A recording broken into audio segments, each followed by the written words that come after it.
Hi and welcome. I'm meteorologist Ross Whitley. We're tracking the latest with Hurricane Michael, and per the 4 a.m. advisory from the National Hurricane Center, no real change in the data here, and a real no update as far as from hurricane hunters either. They're now flying into that, so a new investigation will happen, and that will likely go into the 7 a.m. update as we get later into this morning. So expect to see that this thing will likely continue strengthening because it does look rather impressive on satellite. It looks like it is starting to tighten up and really get its act together over the last really the last 5-6 hours here, with that core density right around the center and rather presentable on satellite. It is moving off to the northwest at 12 miles per hour at 90, the maximum sustained winds. 95 would put it at as category 2, so that will likely happen per the next update after hurricane hunters go in and invest this system. 115 mile per hour wind gusts are happening within the system, and the pressure now down to 973 millibars. Again, moving off to the northwest at 12 miles per hour. Looking at the spaghetti models and the projected landfall timing wise here as we go into early Wednesday morning through Wednesday afternoon. That's when we're expecting to see this thing happen. Right around the noon time on Wednesday, we should be expecting to see an imminent landfalling hurricane across the area, anywhere from eastern parts of Walton County down through really Gulf County. So that's Walton County, Bay County, and Gulf County, like the most likely to see a landfalling hurricane, with the most likely really being eastern parts of Bay County at this point in time. That's where most of the models are indicating that, or northern parts of Gulf County. So regardless, we're going to be seeing a very powerful and dangerous hurricane moving through the area on Wednesday and then moving inland quickly. So that's the good news. While we will see heavy rain and high storm surge, really the best part about this system is that it will be moving very, very quickly. That's not going to limit the damage around the area, but it will limit our flooding potential. And zooming way out, you can see that this thing will be well gone as we go into Saturday and Sunday out over the Atlantic. As far as the cone is concerned, this is the National Hurricane Center's cone of uncertainty. By 1 p.m. on Wednesday, that's when we're expecting very near landfall or just have seen landfall as a Category 3 hurricane at 120 miles per hour. That is the forecasted landfall wind speed. That's just 10 miles per hour below a Category 4 hurricane. That would be 130 miles per hour is the threshold for a Category 4. So this will be a very dangerous and powerful high-end Category 3 hurricane making landfall in either Gulf, Bay, or eastern parts of Walton County. This is something that needs to be taken very seriously. If you haven't prepared today, you have to prepare by this evening. Your time is running out on preparations for this storm. If you're in a mandatory evacuation zone, you need to heed those warnings from local emergency management today as well. They have those out there for a reason, and that's for your safety. Our futurecast, you really don't need to pay attention to the actual radar here, but you need to pay attention to the timeline of what we could expect to see and when we could expect to see it. As we go through the most of today, we're going to have scattered showers and storms out there, some heavier downpours, maybe even some gusty winds at times. The winds will be breezy, sustained up to 20 miles per hour along the coastline, inland about 10 to 15 miles per hour. As we get to about 10 o'clock, that's when things will really start to deteriorate. We'll start to see those outer bands start chipping away at the coast, as well as those thunderstorms rotating around. This is when we could start to see tropical storm conditions existing, and hurricane conditions could exist in these heavier downpours, as well as tornadoes as we get into early Wednesday morning, going into the noon hour on Wednesday. That's when we'll see hurricane conditions. So throughout the morning on Wednesday, hurricane conditions, very heavy rainfall, flash flooding seems likely, as well as we'll already start seeing power outages from Marianna, Bluntstown, down to Panama City, Destin to Funiac Springs. These heavier bands of showers and storms will pull down those wind gusts that are aloft. We could even have 60, 70 mile per hour winds well away from the center in gusts. The sustained winds will come as that center approaches the shoreline. As we go through the noon hour and beyond, we'll be dealing with the core density of this storm. And something to note here, that it is a sharp cutoff on the western side. So exact landfall for those watching out of Okaloosa County and back toward Pensacola. Really a sharp cutoff between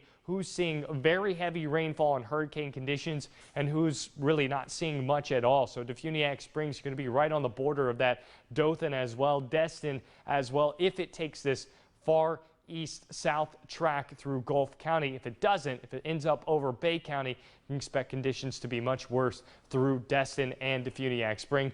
Bluntstown, Marianna, Apalachicola, Tallahassee, widespread power outages, widespread tree damage, and probably flash flooding as well as this thing does move in so quickly. Marianna, Bluntstown, Tallahassee could likely see hurricane conditions as we go through Wednesday afternoon into Wednesday night, and that will likely extend into southwest Georgia as well. And that will be the reason why we do have hurricane watches and warnings out in southwest Georgia. All of the pinks you see here, those are hurricane warnings. And we're going to go through all of the watches and warnings that are in place right now. Hurricane warnings in place for hurricane conditions over the next 24 to 48 hours. That's what a hurricane warning means, is that hurricane conditions will exist over the next 12 to 24 hours. Now, I wouldn't be surprised really to see Santa Rosa County back toward Pensacola drop their hurricane warnings and put up a tropical storm warning, but everyone else likely to stay in that hurricane warning for hurricane conditions over, again, the next 24 to 48 hours. We do have a flash flood watch in place as well. 10 to 12 inches of rain could fall in any of the locations you see highlighted in the green here as we go through the next several days. Really, some models indicating upwards of 10 inches of rain in less than 6 hours. So definitely a flash flood potential for very, very heavy rainfall. A tropical storm warning exists for all the counties you see in the orange or salmon color here,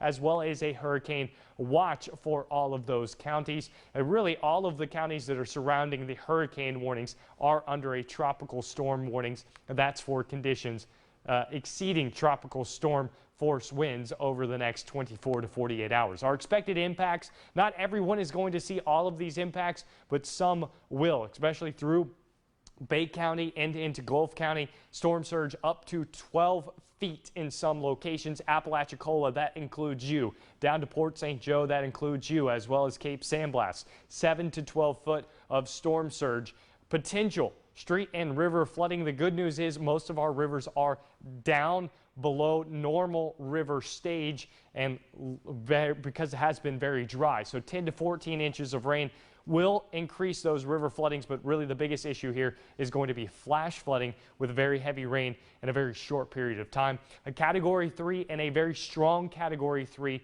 hurricane at that. Tropical storm force winds could start as early as tonight. As we go into late tonight, we will have tropical storm force winds, and by Wednesday morning, we'll start to push toward hurricane conditions. That's wind gusts up over 74 miles per hour, and sustained winds will likely be 50 to 60 miles per hour as we get into Wednesday morning, and then conditions will deteriorate from there. The eye wall likely bringing 120 plus mile per hour winds. Isolated tornado threat, again, could start as early as late tonight for the tornado threat, with those storms rotating around the northwest quadrant and the southwest quadrant produce the most tornadoes in tropical systems. With tropical tornadoes, they happen very quickly. If you are warned with a tornado, you need to act as if the tornado is presently happening, because it is likely that it is. Most of the time these get warned, and by the time we're able to jump on air and cover them, they've already moved through because they happen so quickly. So you need to act as if a tornado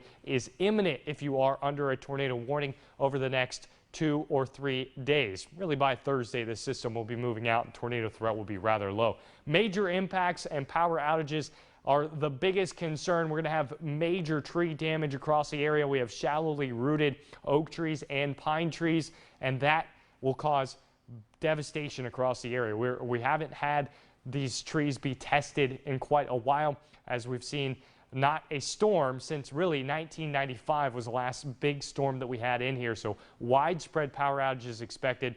So expect to not have power over the next 3 days. It may take a couple of days to get that power back on. If you want to follow us, we're going to be pushing live notifications through our WMBB Viper weather app. That's any of your warnings, watches that get put in place, as well as tornado warnings. And you can get that latest information through the App Store. You go into the App Store, type in WMBB Viper weather app. This will come up. You can also do the same thing in our Google Play Store, and that will give you our Viper weather app that allow you to track all of the system, this system, all of the rain as well, give you radar, lightning detection, everything that you need to keep safe will be on our WMBB Viper weather app. And you can always get the latest from us here on our WMBB TV Facebook page, as well as following all of our meteorologists on social media. They're going to be pushing information throughout the day today. Myself, Sam, Justin, we're all going to be giving you all the information that you need